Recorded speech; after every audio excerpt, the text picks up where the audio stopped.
मित्रों नमस्कार। मैं नाथ सोनांचली कथा कहानी और उपन्यास के साथ पुनः उपस्थित हूँ। मित्रों, इस समय मैं वाचन कर रहा हूँ राजकुमार कोरी राज के लिखे गए उपन्यास चंद्रवदना का। मित्रों, उपन्यास चंद्रवदना में अभी तक हम लोग सुन चुके हैं कि 10 पूर्व अर्थात आज का जो मंदसौर है में अक्षय तृतीया पर एक धार्मिक अनुष्ठान के लिए चारुदत्त को बुलाया जाता है। चारुदत्त की बहन भी वहाँ पर ब्याही गई है। चारुदत्त धार्मिक अनुष्ठान संपन्न होने के बाद जब अपनी बहन के पास जाता है तो पता चलता है कि उसके बहनोई को पाटलिपुत्र जाना पड़ रहा है तथा कोई महिला जिसका नाम सुलक्षणा है वह उससे मिलना चाहती है। तो मित्रों, चलते हैं उपन्यास की तरफ, उपन्यास के वाचन के दूसरे क्रम में, और सुनते हैं उपन्यास चंद्रवदना का वाचन मेरे अर्थात नाथ सोनांचली के स्वर में। मैं इस तरह बाहर आया जैसे मानो मैं प्रतीक्षारत था। आंगन में एक लगभग 28-30 वर्षीय रक्त पीत वर्ण के सुंदर वस्त्र पहने छरहरी देखी स्त्री धूप में लाल उत्तरीय को सिर पर आंचल की तरह डाले खड़ी थी।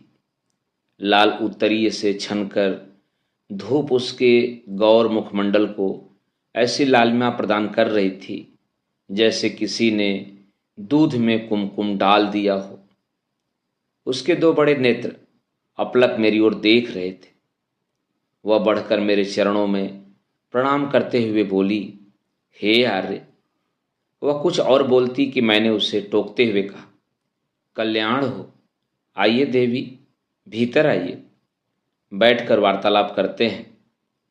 वह किंचित संकोच में थी। अपर्णा उसे भीतर ले आई। हम दोनों अपने अपने आसन पर बैठ गए। बैठते ही सुलक्षणा बोली, हे आर्य, आज्ञा हो तो निवेदन करूं।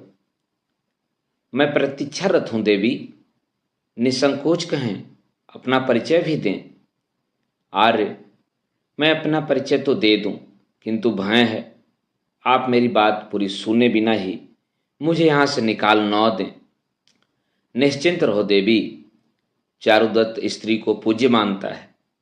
निर्भय होकर कहो, मैं इस नगर की स्थापित गणिका सुलक्षणा हूँ और यह मेरा परंपरागत कार्य है। मेरी माता और उनकी माता भी यहीं की गणिकाएं रही हैं। चारुदत्त के मुख पर कोई परिवर्तन न देख सुलक्षणा आगे बोलने की शक्ति जुटा पाई। हमारे लिए क्या ब्राह्मण, क्या बौद्ध, क्या जैन, क्या शूद्र, क्या राजा और क्या साधारण मानव, हम संगीत एवं नृत्य कला में निपुण हैं। किंतु इस नगर में इस कार्य के लिए अब अनेक प्रतिष्ठित घरानों की युवतियों को झोंका जा रहा है और अन्य नगरों से अपहृत इन मासूम युवतियों को यदि संगीत अथवा नृत्य में न आता हो तो उन्हें सीधे देह व्यापार में धकेलकर अर्थ कमाया जा रहा है। इसमें से कुछ तो बहुत अल्प आयु की होती हैं। ओह चे चे, इतना घिनौना कृत्य, क्या यह यहाँ की रीति है? मैंने पूछा। नहीं यार, यह तो हम गणिकाओं का पारंपरिक कार्य है और हमारी जीविकोपार्जन का साधन भी। किंतु आजकल अर्थ लाभ के लिए इस नगर में एक कुटिका अर्थात वृद्ध वेश्या यह कार्य बड़े पैमाने पर कर रही है। देवी सुलक्षणा, मैं टोकते हुए बोला, किंतु इस कार्य के विरुद्ध आपको प्रशासनिक तंत्र के दंडपाशिक विभाग या न्यायालय संबंधी विभाग के किसी अधिकृत या अधिकारी से वार्ता अथवा निवेदन करना चाहिए। मेरे जैसा साधारण व्यक्ति इसमें क्या सहयोग कर सकता है? वह बोली, आर्य, तंत्र तो इस नगर में धराशायी होकर धूल धूसरित हो चुका है। एक कुटिका के इशारों पर नृत्य करने वाला यह प्रशासन स्वयं किसी गणिका से कमतर नहीं। किंतु मैंने आपका चयन किसी कार्य विशेष हेतु किया है। मैं विस्मित नेत्रों से उसके मुख को ताकने लगा। वह बोली, मैंने आपके कथावाचन और प्रसंगों को बहुत ध्यान से सुना है, जिसमें एक स्त्री की वेदना को समझने और समझाने की चेष्टा जो आपने की है वह अद्भुत है। अतः हे ब्राह्मण देवता, ऐसी ही एक लगभग 19-20 वर्षीय बाल विधवा जो मगध के ही किसी संभ्रांत व्यापारी रत्नसेन की अबोध बालिका है, उसे इस कुटिका तारावती द्वारा अपहृत किया गया है। उस अतुल्य सुंदरी का नाम चंद्रवदना है, जो सचमुच महालक्ष्मी का अवतार प्रतीत होती है। जब से आई है निरंतर अपने आराध्य श्रीमद नारायण की उपासना में लीन रहती है। मुझे भय है कि उसकी नृत्य में अरुचि जानकर कुटिका उससे देह व्यापार में झोंक देगी। मैं उसे यहाँ से निकालना चाहती हूँ, मगर मुझे इस कार्य में किसी प्रशासन के सहयोग की अपेक्षा नहीं है, बल्कि डर है कि वे इसे स्वयं के विरुद्ध मेरा षड्यंत्र ही मानेंगे और चंद्रवदना की मुक्ति का मेरा स्वप्न अधूरा ही रह जाएगा। न जाने क्यों मेरी संवेदनाएं चंद्रवदना के प्रति बहुत मुखर हैं। मैं उसमें कभी सीता के दर्शन करती हूँ तो कभी राधा के। यह नितांत असहज तथ्य प्रतीत होता है देवी कि इस चुनौतीपूर्ण कार्य के लिए आपको मुझ जैसा अपरिचित एवं साधारण मानव की आवश्यकता हुई। मुझे किस प्रकार यह विश्वास हो कि यह मेरे विरुद्ध कोई षड्यंत्र नहीं। आपका उस कन्या को मुक्त करवाना संभवतः आपके लिए भी लाभदायक हो, किंतु इस दुस्साहसिक कार्य हेतु मेरा चुनाव क्यों, जबकि इसमें मेरे लाभ का कोई प्रश्न ही नहीं, बल्कि आपके निज स्वार्थ के चलते मुझे अपने जीवन को संकट में डालना है। मैंने कहा, आप सत्य कहते हैं आर्य, किंतु यहाँ लाभ हानि का प्रश्न नहीं, अपितु संवेदना एवं दया का है, मानवता का है।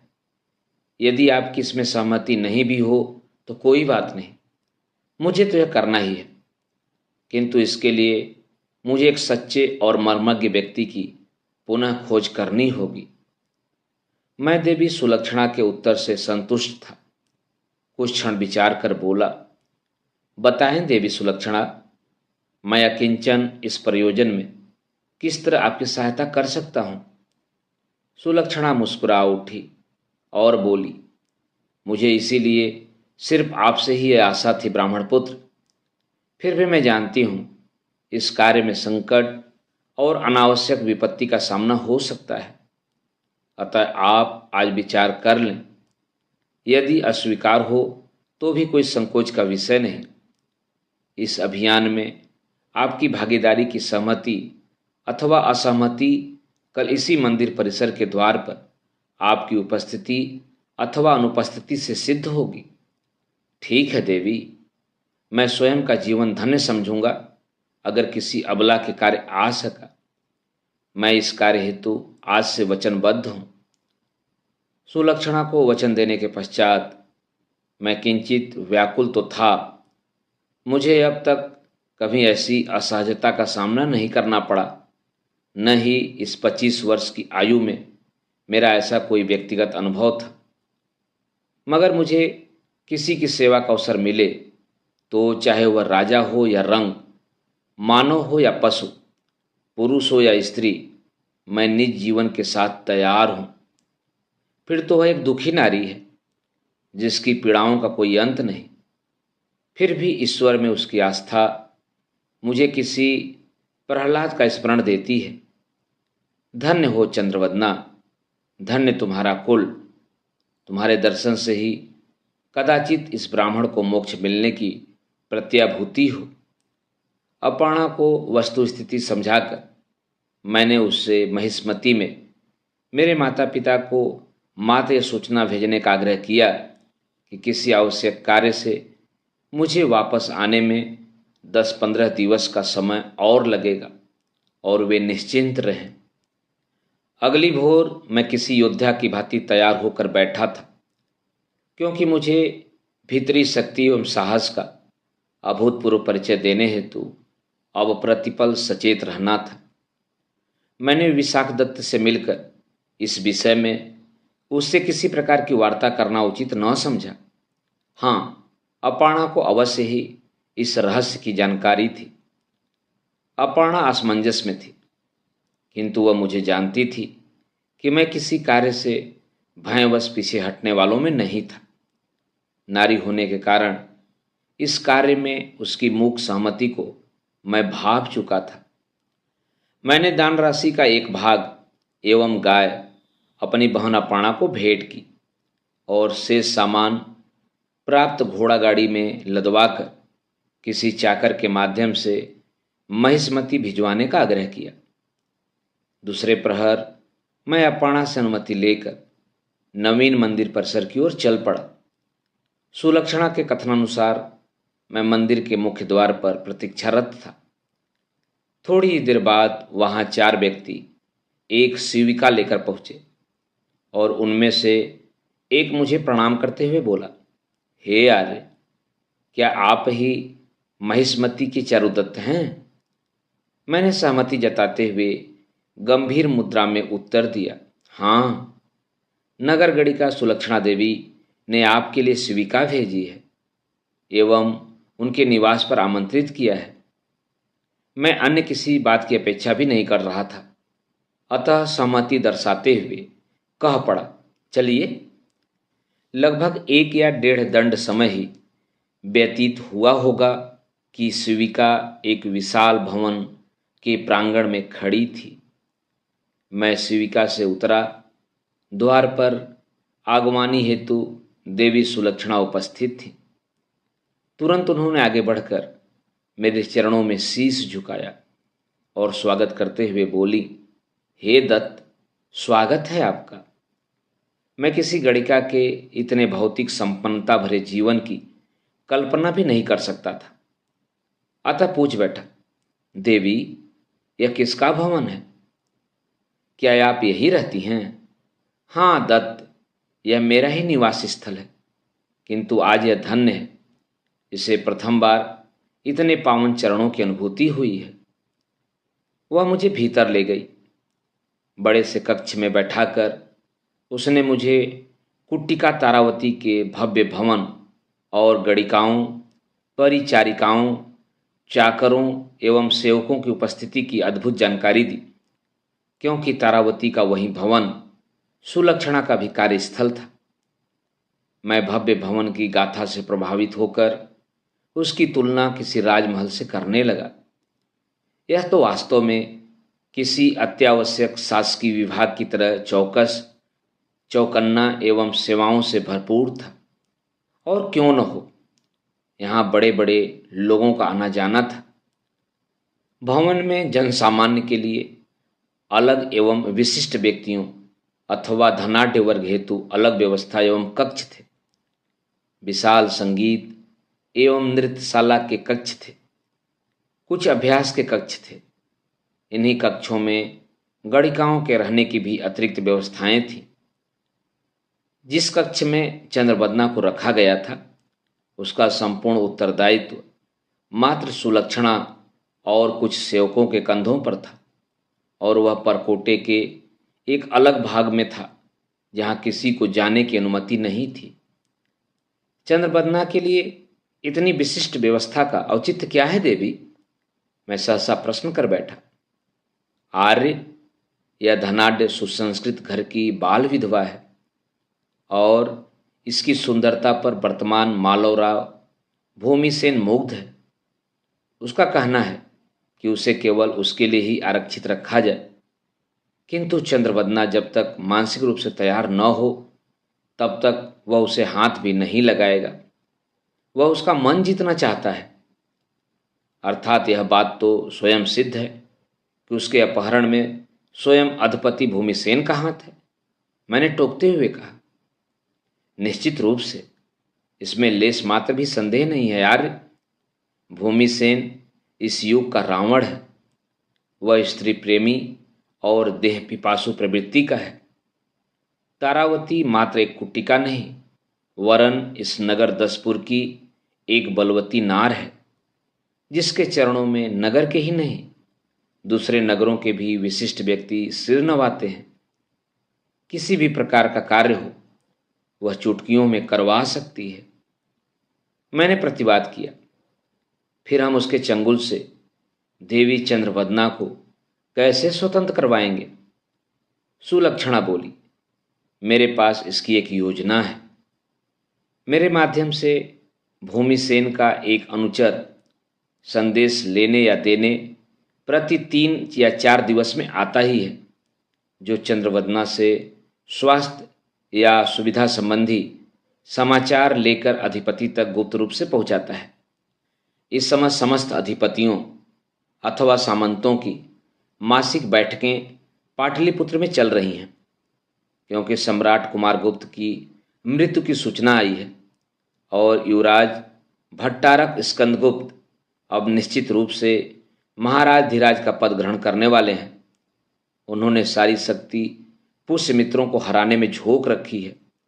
अतः इस समय भूमिसेन भी अति व्यस्त है। यही वह उपयुक्त समय है जब आप भूमिसेन के संदेशवाहक बनकर मेरी अनुमति से चंद्रवदना से मिलेंगे और मेरे बताए गए गुप्त रास्ते से उसके साथ निकलकर एक सुरक्षित स्थान पर पहुंच जाएंगे। यह सूचना मैं कुटिका तारावती से या किंचित 2-3 दिवस छुपा सकती हूँ। तब तक आप चंद्रवदना को किसी दूसरे मार्ग से लेकर मालव प्रांत से बाहर निकल जाना एवं निज विवेक से उसे उसके घर पहुंचाने का प्रयत्न करना। कार्य की पूर्णता और सफलता यद्यपि अनिश्चित है, तथापि हम एक पुनीत कार्य हेतु मन से प्रयासरत और वचनबद्ध हैं। अतः हमारे प्राणों का उत्सर्ग ही इस यज्ञ को रोक सके तो रोक ले, अन्यथा इस यज्ञ के ऋतिज आप स्वयं हैं। जैसा उचित समझें वह करें। तभी सुलक्षणा का अनुचर 2 रजत पात्रों में छाछ ले आया, जो सुलक्षणा ने आगे बढ़कर मुझे अपने हाथों से अर्पित किया। मैं किंचित संकोच में था। संभव है यहाँ इन पात्रों में मदिरा का सेवन किया जाता हो। क्या मुझे यह ग्रहण करना चाहिए? मैंने पात्र हाथों में उठाकर तत्काल अपने पार्श्व में रख तो लिया, किंतु असमंजस में था। तभी मेरे मन में भगवान बुद्ध और सुजाता के प्रसंग का स्मरण हो आया। स्वयं बुद्ध ने निराहार व्रत के बाद भी सुजाता द्वारा प्रदत्त खीर का सेवन किया था और आहार विहार की महत्ता को समझा था। उसी के पश्चात उन्हें बोध प्राप्ति हुई थी। मैंने अब सहर्ष उस छाछ का सेवन किया। मैं सदैव कहता हूँ, स्त्री एक देव मंदिर से कम नहीं। वह प्रकृति को ईश्वर की अनूठी भेंट है। उसके मन की थाह पाना दुष्कर एवं दुरूह कार्य है। सुलक्षणे, मेरा मन कहता है मैं तुम्हें सहस्र प्रणाम करूं। सुलक्षणा बोल पड़ी, नहीं नहीं, ऐसा न कहें आर्यवर। मेरे इस जीवन में ऐसे अनगिनत पुरुष आए और गए, किंतु विगत सप्ताह से मैं आप में पुरुष के उस रूप को देख रही हूं जिस पर ये प्राण न्यौछावर कर भी दूं तो कम है। वह कुछ राजसी वस्त्राभूषण देते हुए बोली, आप इन्हें धारण कर लीजिए और लगभग 3 दंड पश्चात शिविका से तारावती के भव्य भवन पहुंचने में मैं आपको वहीं मिलूंगी। मैंने सुलक्षणा को रोका और उन वस्त्रों को धारण कर दिखाया, क्योंकि मैंने ऐसे वस्त्र कभी पहने नहीं थे, और कुछ आवश्यक निर्देशों पर वार्ता करके ही उसे उसके निवास से निकलने दिया। मैं स्वयं से प्रश्नोत्तरी कर रहा था। विकट स्थिति थी। इतना गोपनीय कार्य, और क्या भेद न खुलेगा? सुलक्षणा के चाकर अनुचर क्या इतने विश्वसनीय हैं? होंगे, तभी तो सुलक्षणा ने यह बीड़ा उठाया है। अगर यह भेद खुला तो इसकी सूचना महिष्मती तक भी पहुंचेगी। तब मेरे परिवार का क्या होगा? उसकी प्रतिष्ठा का क्या होगा? तो क्या मात्र सांसारिक प्रतिष्ठा के नाम पर मैं अपने समक्ष खड़ी चुनौती एवं कर्तव्य से मुख मोड़ दूं और कलंकित कर दूं अपने स्वाभिमान और ब्रह्म को? यह जीवन तो यूं भी मृत्यु के साथ समाप्त हो जाएगा, किंतु यश और कर्म ही आत्मा की कमाई है। ऐसे न जाने कितने प्रश्न मेरे मस्तिष्क में उठ रहे थे और उनके उत्तर मानो मेरा अंतर्मन दिए जा रहा था। इसी उधेड़बुन में अब मैं देवी सुलक्षणा द्वारा दिए गए वस्त्र आभूषण भी निहार रहा था। इस राजसी परिधान की एक बड़ी विशेषता यह भी थी कि इसके साथ एक म्यान में तलवार भी थी। मैं तलवार, तीर कमान, भाला एवं लाठी चलाने की कला जानता था। यह सब मेरी शिक्षा में सम्मिलित था, किंतु मेरे पास न तलवार थी न कोई अस्त्र। आज रह रहकर म्यान से तलवार खींचकर हवा में लहराने की इच्छा हो रही थी, जिसे मैंने पूर्ण भी किया। आज मैं स्वयं को अधिक बलशाली अनुभव कर रहा था। मेरी सेविका मुझे लेकर चल पड़ी और थोड़े ही समय में कुटिका तारावती के भव्य भवन के प्रांगण में थी।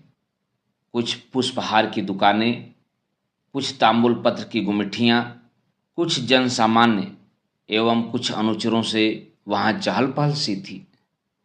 मुझे सेविका से उतरते देख कुछ दृष्टियाँ मेरी ओर उठीं, किंतु सुलक्षणा के तत्काल आत्मीय संबोधन से उन्हें यह समझने में देर न लगी कि मैं कोई प्रशासनिक अथवा विशिष्ट व्यक्ति हूँ। आइए अमात्य, मेरे साथ आइए, सुलक्षणा बोली। मैं भी विशिष्ट अतिथि होने का अभिनय करते हुए गंभीर मुद्रा में बाएं हाथ को कोहनी से मोड़कर इस तरह उठाए हुए चल पड़ा जिससे मेरी तलवार स्पष्ट दिखाई दे। आगे आगे सुलक्षणा और पीछे पीछे मैं। कुछ लोग आते जाते मुझे अब अभिवादन भी कर रहे थे। तभी सुलक्षणा एक द्वार पर रुकी और बोली, अमात्य, आप यहीं रुकें, मैं अभी उपस्थित होती हूँ। मेरे साथ एक सेविका वाला अनुचर भी खड़ा था। कुछ ही समय पश्चात सुलक्षणा बाहर आई और बोली, आइए अमात्य, ईश्वर आइए। सुलक्षणा ने अनुचर को कुछ निर्देश दिए, जिसे सुनकर वह वापस चला गया। अब सुलक्षणा और मैं लगभग साथ चलते हुए भवन के परकोटे के दूसरी ओर गतिमान थे। उसने लगभग फुसफुसाते हुए मुझसे कहा, अब हम चंद्रवदना के कक्ष की ओर बढ़ रहे हैं। मैंने चंद्रवदना को पूरी योजना समझा दी है और आपका पूर्ण परिचय भी दे दिया है। समय कम है। उसके कक्ष के भीतर प्रविष्ट होते ही आप उसके द्वारा दिए गए निर्देशों का पालन करें। विशिष्ट कक्ष के द्वार पर ही वह ठिठक कर रुक गई और कुछ सुनते हुए बोली, शायद पूजा में लीन है। मुझे भी आरती के कुछ श्लोक सुनाई दिए। जैसे ही आरती समाप्त हुई, सुलक्षणा ने मुझे ऊपर से नीचे तक मन भर देखा और मुस्कुरा कर बोली, आर्य, ईश्वर आपको इस कार्य में सफल करे। उसने द्वार पर हल्का सा धक्का दिया तो द्वार खुल गया। वह भीतर प्रविष्ट हुई और मुझसे बोली, पधारिए आर्यपुत्र। मेरे भीतर प्रविष्ट होते ही मैंने कक्ष की विशालता और पवित्रता का अनुभव किया। चंद्रवदना विष्णु जी की एक मूर्ति के समक्ष इस तरह विराजमान थी कि उसकी पीठ हमारी ओर थी। वे खड़ी हुई। मेरी दृष्टि इस समय उनके हर क्रियाकलाप पर थी। उनके सिर पर एक बासंती उत्तरीय था, जो उनके पूरे पृष्ठ शरीर पर अंबर की भांति आच्छादित था, जिसकी पारदर्शिता उनके अधिवस्त्र के पीछे बधी गांठ की चुगली कर रहा था। मयूरपंखी लंबा अधोवस्त्र उनके दुबले कटी प्रदेश पर शोभायमान था, जो उनकी लंबाई और शारीरिक उतार चढ़ाव का संपूर्ण विवरण देता प्रतीत हो रहा था। संपूर्ण काया जैसे कोई स्वर्गलोक की अप्सरा या देवी की साक्षात प्रतिमा सी दिखाई देती थी। आरती का थाल लेकर वे घूमकर हमारी ओर बढ़ीं। उनके प्रथम शब्द मेरे कानों में मधुर घंटियों के समान बज उठे। प्रणाम करती हूँ आर्यपुत्र। मैं हतचेष्ट था उन्हें देखता रहा। उनके श्वेत कमल से खिले हुए गाल, नाक में चमकती लौंग, कानों में हिल रही स्वर्ण बालियां उनके गौर वर्ण की छटा को कई गुना बढ़ा रही थीं। उनके दीप्त ललाट पट पर भक्ति की शुभ किरण विराजमान थी। विमल विशाल नयनों में आस्था के दीप प्रज्वलित थे। बासंती उत्तरी भी अब सिर से सरक रहा था। उनके अधरों पर हल्की सी मुस्कान किसी बिजली की तरह कौंधी और मानो ठहर सी गई। साक्षात जगदम्बा मेरे समक्ष खड़ी थी।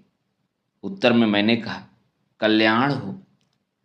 सुलक्षणा ने आरती की ओर हाथ बढ़ाया, किंतु मैं तो महालक्ष्मी के दर्शन कर स्वयं को धन्य अनुभव कर रहा था।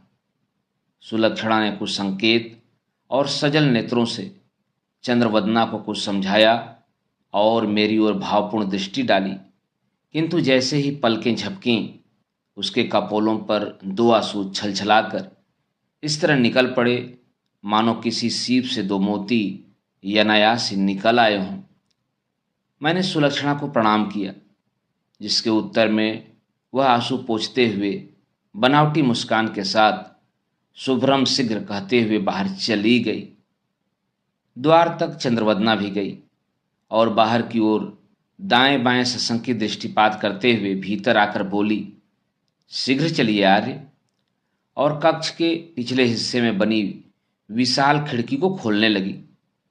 मुझे अब देवी चंद्रवदना का ही अनुसरण करना था, अतः मैंने वह खिड़की खोलने में उनकी सहायता की और देखा कि वह भव्य भवन के पिछले परकोटे की दीवार के समीप ही है, अर्थात यही वह मार्ग था जो हमें बाहर निकाल सकता था। खिड़की में लौह की दो छड़ें थीं, जिनके रहते उसमें से निकल पाना असंभव प्रतीत होता था। नमी और वातावरणीय आर्द्रता ने उन्हें कुछ क्षीण कर दिया था। मैंने उन्हें दोनों हाथों से उमेट कर निकालने का प्रयत्न किया और उसमें सफल भी हुआ। मेरे हृदय की स्पंदन गति तीव्र हो गई थी, किंतु चंद्रवदना मानो पूरी तरह तैयार थी। हम दोनों अब खिड़की से बाहर आकर परकोटे की दीवार के समीप थे। यहाँ कोई हलचल नहीं थी।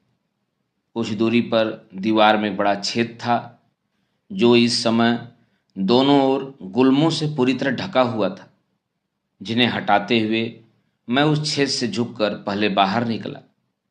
जैसे ही मैं सीधा खड़ा हुआ, मैंने अपने पास उसी शिविका वाले अनुचर को पाया। मैं एक पल को ठिठक सा गया, किंतु उसे भी सुलक्षणा के कुछ निर्देश थे। मैंने अब चंद्रवदना को बाहर निकाला। अनुचर बोला, आइए ब्राह्मण बटू, मेरे साथ उस घोड़ा गाड़ी तक आइए और मुझे सेवा का अवसर देकर अनुग्रहित कीजिए। हम दोनों उसके साथ अब घोड़ा गाड़ी में एक नई यात्रा पर थे। गोधूली की बेला पधार रही थी।